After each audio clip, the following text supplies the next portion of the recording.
আমচুর পাউডারটা দেখে বোঝা যাচ্ছে একদম যেন বাজারে কেনা আমচুর পাউডার। বাড়িতে বানিয়েছি কিন্তু দেখে বোঝা যাচ্ছে না।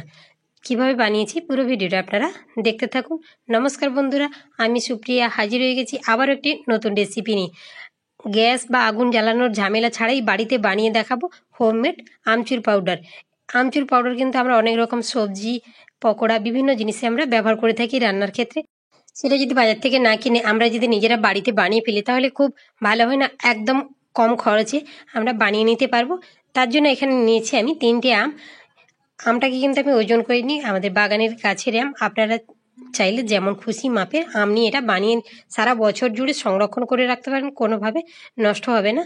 আমের খোসাগুলোকে ভালো করে ছাড়িয়ে নিতে হবে, একটু ডিপ করে ছাড়িয়ে নিতে হবে, সবুজ সবুজ ভাবটা যাতে আমের মধ্যে না থাকে। এভাবেই কিন্তু আমটাকে ছাড়িয়ে নিতে হবে। ছাড়ানোর পরে আবারও ভালো করে আমটাকে ধুয়ে নিতে হবে। আমি গ্রেটার দিয়ে পাতলা পাতলা করে গ্রেট করে নিচ্ছি। আপনারা চাইলে বঁটি দিয়ে বা ছুরি দিয়েও একদম পাতলা করে গ্রেট করে নিতে পারেন। আর থালার মধ্যে নিয়ে নিয়েছি একটু জল। গ্রেট করার সঙ্গে সঙ্গে জলের মধ্যে আমটা পড়লে আমটা কালো হয়ে যাবে না, একদম সাদা ভাবটা থাকবে। সেই জন্য আমি জল দিয়ে এটাকে গ্রেটার দিয়ে গ্রেট করে নিচ্ছি। যতটা পারেন পাতলা করে নেবেন, পাতলা যত হবে তাড়াতাড়ি শুকিয়ে যাবে। একটু মোটা করলে তখন একটু সময় লাগবে শুকোতে।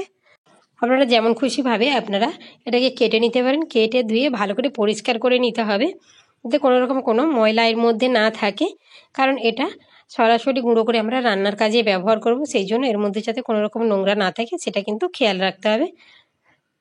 আমি এভাবে করে পুরোটাকে গ্রেট করে নিয়েছি। এখন যেহেতু কাঁচা আমের সিজন, বাজারে কিংবা সবার বাড়িতে কিন্তু প্রচুর আম গাছ থাকে আর আম প্রচুর পরিমাণে পাওয়া যায়। আর এই সময় যদি এইভাবে আমচুর পাউডারটা বানিয়ে বেশি করে বানিয়ে সারা বছরের জন্য সংরক্ষণ করে রাখা যায়, হাতের কাছে পাওয়া যাবে, কোনো রকম সমস্যা হবে না। যখন ইচ্ছা হবে তখন আপনারা ব্যবহার করতে পারবেন। আর আমের এই আঁটিটাকে ফেলে দিতে হবে। আমি সবগুলোকে ধুয়ে একটু ভালো করে জলটা ঝাড়িয়ে নিয়েছি, দিয়ে আমি এইভাবে স্টিলের থালার মধ্যে দিয়ে দিচ্ছি।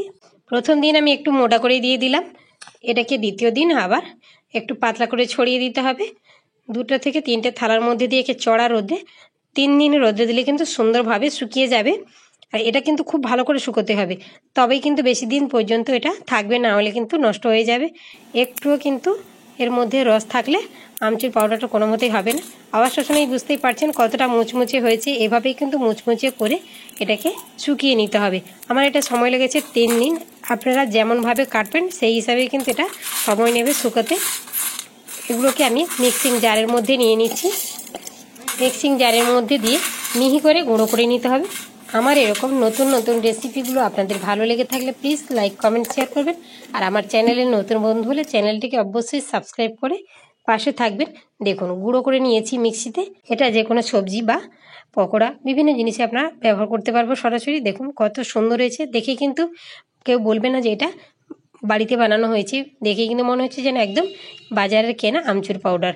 তো চলুন দেখা হচ্ছে পরের ভিডিওতে। ততক্ষণ সবাই ভালো থাকুন, সুস্থ থাকুন।